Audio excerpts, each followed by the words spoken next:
CBSE mathematics class 12। अगर आप class 12 में हैं तो आपके लिए ये वीडियो है। इस वीडियो को मिस न करना, इसमें सारे सलूशन आपको सिंपल ढंग से मिल जाएंगे। और ये क्वेश्चन पेपर जो है सीबीएसई बोर्ड ने जारी किया है 2025 से 26 का, तो ये पेपर आप लोग श्योर कर लेना। इसी टाइप का पेपर आपके बोर्ड में आएंगे, ठीक है। तो इसमें टर्म और कंडीशन है, इसको आप लोग पढ़ लेना। तो सेक्शन ए के देखिए क्वेश्चन को हम सॉल्व करेंगे। सेक्शन ए में टोटल 18 क्वेश्चन होंगे, 1 मार्क्स के होंगे, ठीक है। तो क्वेश्चन फर्स्ट में देखिए 2 पार्ट दिए गए हैं, दोनों क्वेश्चन को आपको करने हैं। तो सेक्शन ए के क्वेश्चन नंबर फर्स्ट यहाँ पेज पे चल रहे हैं, इधर क्वेश्चन वही है। सेक्शन ए के क्वेश्चन नंबर फर्स्ट में 2 क्वेश्चन है, ठीक है। फर्स्ट में लिखा गया है identify the function show in the graph. हम जानते हैं ये ग्राफ है एक्स एक्सिस और वाई एक्सिस, और ये साइन का ग्राफ है। किसका ग्राफ है? साइन का ग्राफ है, ठीक है। तो इसमें देखेंगे कि एक्स को हम डोमेन बोलते हैं, वाई को रेंज बोलते हैं, ठीक है। तो एक्स पे यहाँ पर 0 से 1 पॉइंट है, तो यहाँ तक पॉइंट कितना होगा जिस पे ग्राफ है? ये 1/2 पॉइंट होगा इस पे, ठीक है। प्लस का 1/2, और यहाँ का पॉइंट जो होगा यहाँ का माइनस का 1/2 होगा, माइनस का 1/2, ठीक है। तो कहने मतलब डोमेन हमारा हो रहा है कहाँ से कहाँ तक? -1/2 से +1/2 तक। तो इसमें डोमेन कहने का मतलब दिया गया है -1/2 से और +1/2 के बिटवीन में डोमेन दिया गया है। तो ये फंक्शन जो होगा साइन का हो जाएगा। तो फंक्शन हमारा होगा मतलब फंक्शन साइन इनवर्स 2x का फंक्शन होगा, ठीक है। तो इसमें ऑप्शन हमारा बी वाला ऑप्शन इसमें करेक्ट होगा, साइन इनवर्स 2x का। इसी तरह सेकेंड पार्ट में बोला गया है inverse trigonometry function whose domain. इसमें डोमेन दिया गया है, डोमेन -1/3 से +1/3 का डोमेन दिया गया है। तो इसमें कास में बताने हैं, तो इसमें कास इनवर्स 3x का होगा। तो इसका आ जाएगा कास इनवर्स 3x। तो इसमें ऑप्शन सी वाला ऑप्शन इसका करेक्ट होगा। क्वेश्चन नंबर 2 में बोला गया question if for 3 matrix A, matrix दिया गया है AIJ m×4, बी दिया गया है BIJ n×3 एंड सी दिया गया है CIJ p×q। Product AB and AC both are defined at the square matrix of same order. इसको बोला गया है कि स्क्वायर मैट्रिक्स सेम आर्डर का है। तो वैल्यू हमको फाइंड करना है M N P and Q, और ऑप्शन दिया गया कौन सा ऑप्शन करेक्ट होगा। तो कहने का मतलब हम डिफाइन करेंगे मैट्रिक्स AB को। तो AB मैट्रिक्स यहाँ से निकालेंगे, तो इसकी वैल्यू कंपेयर करेंगे। AB m×4 है और यहाँ n×b का n×3 ऑर्डर का है। तो यहाँ से n की वैल्यू आ जाएगी, यानी n = 4 आ जाएगी। अब इसी तरह AC को निकालेंगे, AC को डिफाइन करेंगे AC।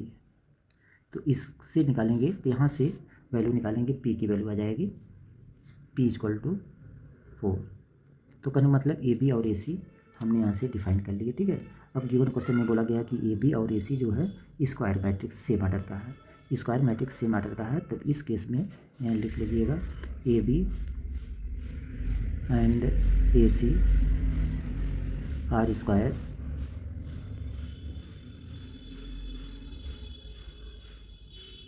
मैट्रिक्स सेम आर्डर, ठीक है। सेम आर्डर है तो m×3 = m×q हो जाएगा, ठीक है। तो यहाँ से वैल्यू q की निकाल लेंगे, तो q = 3 आएगा। जब ये सेम आर्डर का है तो m की वैल्यू भी 3 आएगी, तो इससे m = भी 3 आ जाएगा। तो कहने मतलब यहाँ से n की वैल्यू 4 और p की वैल्यू भी 4 है, ठीक है। q 3 है, तो इसका ऑप्शन मतलब ए वाला ऑप्शन इसमें करेक्ट होगा।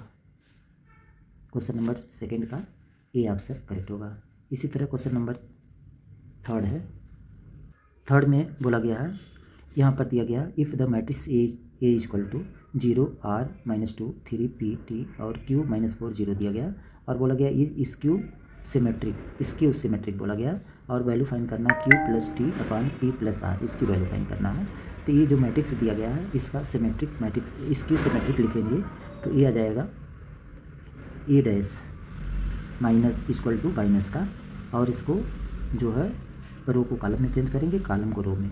तो ये आ जाएगा 0 3 और Q, यहाँ पर R P -4 फिर -2 T और 0 होगा, ठीक है।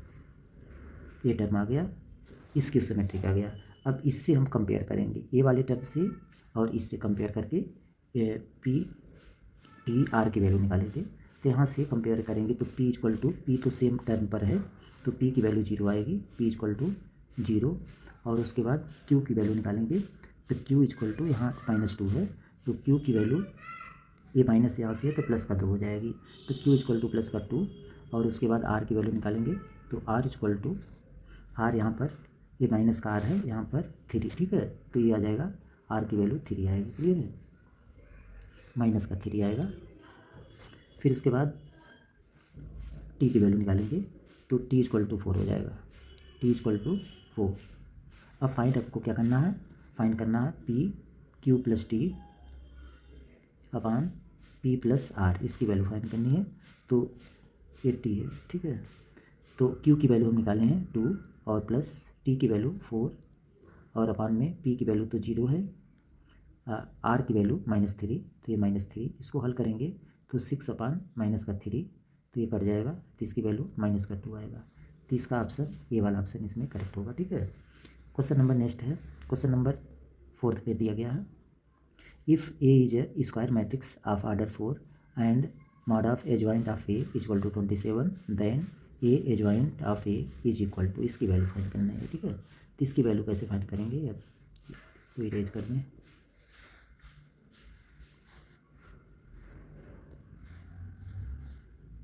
सोल्यूशन 4 में बोला गया है कि गिवन क्वेश्चन में दिया गया mod of adjoint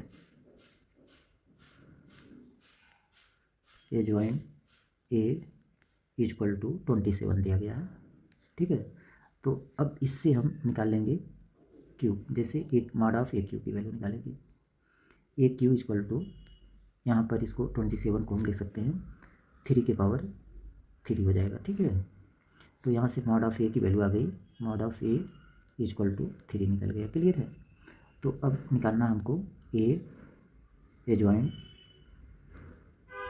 of A equal to mod of A I, ठीक है, इसकी वैल्यू। तो मॉड ऑफ ए की वैल्यू 3 आई है तो ये 3 आई हो जाएगा, तो ये हमारा आंसर आएगा, इसमें ऑप्शन 3 आई, सी वाला ऑप्शन इसका करेक्ट होगा। क्वेश्चन नंबर 5 है,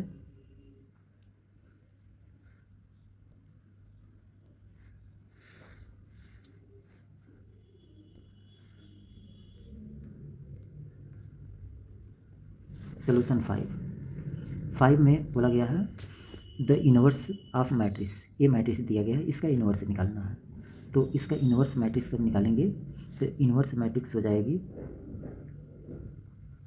इसका इन्वर्स करेंगे तो 3 का इन्वर्स 1/3 और 0 0, फिर उसके बाद 0, इसका 2 है, 2 का इन्वर्स 1/2 और 0, फिर 0 0, यहाँ 5 का इन्वर्स 1/5 हो जाएगा।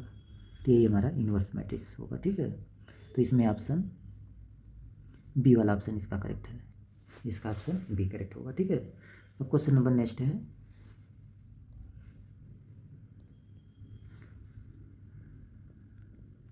सोल्यूशन 6 बोला गया है वैल्यू ऑफ डिटर्मिनेंट्स में दिया गया cos 67, फिर sin 67, sin 23, cos 23, इसका डिटर्मिनेंट्स निकालना है।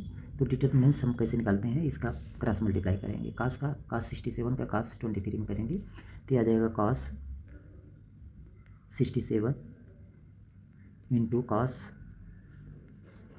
23, फिर बीच में साइन माइनस का होता है तो माइनस साइन 67 इंटू साइन 23।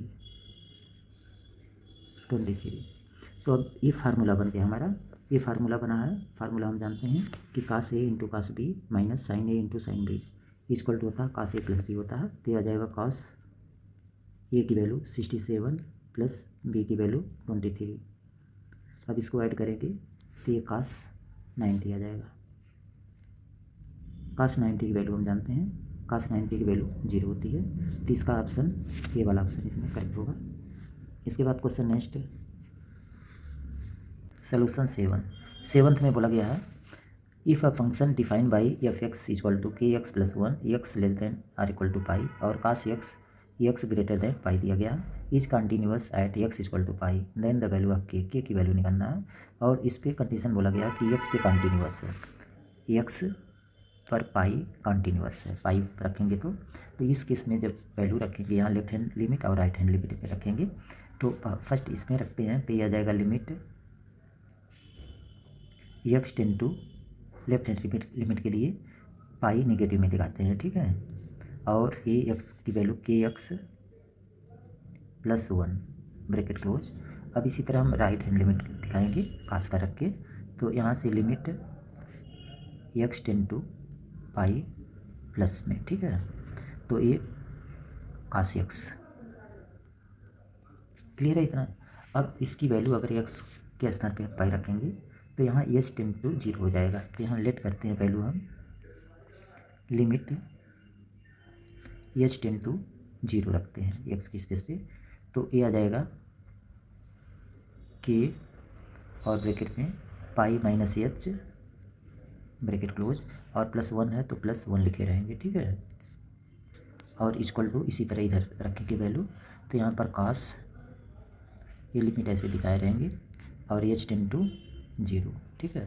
तो कास यहाँ पर एक पाई प्लस एच करेंगे यहाँ पर भी, ठीक है, ये एच है। तो अब इसको हल करेंगे तो इधर एच की वैल्यू 0 रखेंगे, तो यहाँ से आ जाएगा हमारा के पाई प्लस 1 इक्वल टू यहाँ एच की वैल्यू 0 रखेंगे तो ए कास पाई की वैल्यू -1 होती है, तो -1 हो जाएगा। यहाँ से के की वैल्यू निकालनी है, इस 1 को इधर ट्रांसफ़र करेंगे तो ये 2 हो जाएगा, यानी के पाई इक्वल टू -2, तो के इक्वल टू आ जाएगा -2/पाई। तो इसमें यही ऑप्शन होगा -2/पाई, यानी डी वाला ऑप्शन इसका करेक्ट होगा, ठीक है। इसके बाद क्वेश्चन नेक्स्ट है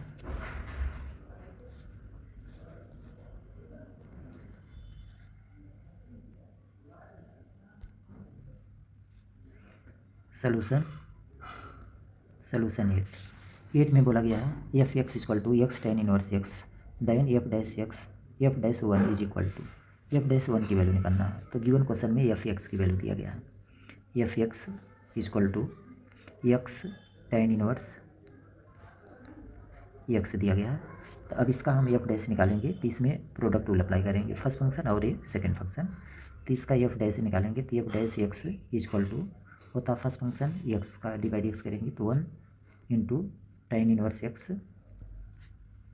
फिर plus x into tan inverse का divide x 1/1 plus x square आएगा, ठीक है। इतना वैल्यू आ गई।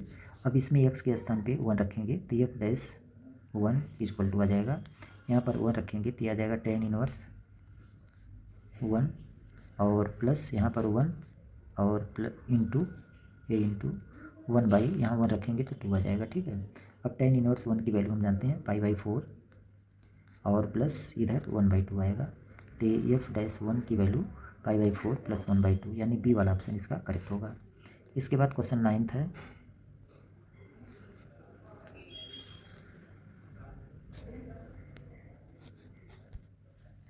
सॉल्यूशन 9 में बोला गया है a function f x equal to 10 -x -2x square is increasing on the interval. Option दिया गया, कौन सा ऑप्शन इसमें करेक्ट होगा। तो इसमें फंक्शन दिया गया f x equal to given दिया गया है 10 -x -2x स्क्वायर दिया गया, ठीक है। अब इसका एफ डैश एक्स निकालेंगे तो f dash x equal to आ जाएगा, डिफ्रेंशिएशन करेंगे 1 का तो 0 हो जाएगा, एक्स का -1 और -4x ये आएगा। अब ये इंक्रीजिंग के लिए कंडीशन होता है f dash x greater than or equal to 0 होता है इंक्रीजिंग के लिए। अब ये जो वैल्यू है इसमें रखेंगे तो माइनस कॉमन ले लेते हैं तो आएगा 1 + 4x greater than or equal to 0। तो यहाँ से माइनस साइन है तो इसका condition less than or equal to आ जाएगा, प्लस करेंगे तो 1 + 4x और ये less than or equal to 0 आ जाएगा, साइन यहाँ से प्लस करेंगे तो अब यहाँ से x की वैल्यू निकालेंगे तो x इक्वल टू आ जाएगा less than or equal to minus का 1/4 आएगा x की वैल्यू, ठीक है। तो कहने मतलब x बिलोंग करेगा इसमें, x belong to minus infinite से लेके माइनस का 1/4 के बिटवीन में, ये क्लोज यहाँ पर हो जाएगा। ठीक है, ये ओपन रहेगा, यहाँ से क्लोज हो जाएगा, यहीं से -1/4 से स्टार्ट होगा। तो इसमें ऑप्शन इसका ए वाला ऑप्शन करेक्ट होगा। ठीक है, इसके बाद क्वेश्चन नंबर 10th में बोला गया है the solution of the differential equation x dx plus y dy equal to 0 represent is a families. इसको बताना है किस फैमिलीज का होगा। ठीक है, तो इसको पहले हम सॉल्व करेंगे। तो वैसे तो ये सर्कल फैमिली का होगा। अब कैसे सर्कल फैमिली का होगा, तो देखिए इसको सॉल्व कर देते हैं। ये सर्कल फैमिली का होगा। क्वेश्चन नंबर 10, सोल्यूशन 10 में दिया गया है इक्वेशन दिया गया है x dx plus y dy दिया गया है इक्वल टू 0। ठीक है, इसको अगर हम ट्रांसफ़र इधर कर लेते हैं तो आ जाएगा x dx और इक्वल टू इधर करेंगे तो -y dy आएगा। ठीक है, अब इसको बोथ साइड हम इंटीग्रेशन करेंगे। तो इधर इंटीग्रेशन और इसका भी इंटीग्रेशन कर लिए। तो इसका इंटीग्रेशन हम जानते हैं x²/2 और इक्वल टू इसका इंटीग्रेशन करेंगे y का, तो ये y माइनस रहेगा y²/2 और प्लस कांस्टेंट लगा देते हैं c कांस्टेंट। ठीक है, तो अब इसको हम ट्रांसफ़र इधर कर लेते हैं। ये आ जाएगा x²/2 plus y²/2 equal to c। अब इसमें 2 LCM ले लेंगे तो x² plus y² equal to इधर आ जाएगा 2c जो होगा r की वैल्यू होगी। ठीक है, कांस्टेंट है तो k इक्वल टू 2c ले लेते हैं 2c। तो ये फार्मूला हम जानते हैं x² plus y² equal to k²। ये सर्कल के लिए होता है, किसके लिए, सर्कल के लिए। तो इसका सी ऑप्शन करेक्ट है। इसके आगे का क्वेश्चन देखने के लिए डिस्क्रिप्शन में देखेंगे तो वहाँ पर इसके आगे के क्वेश्चन का सलूशन आपको मिल जाएगा। ओके।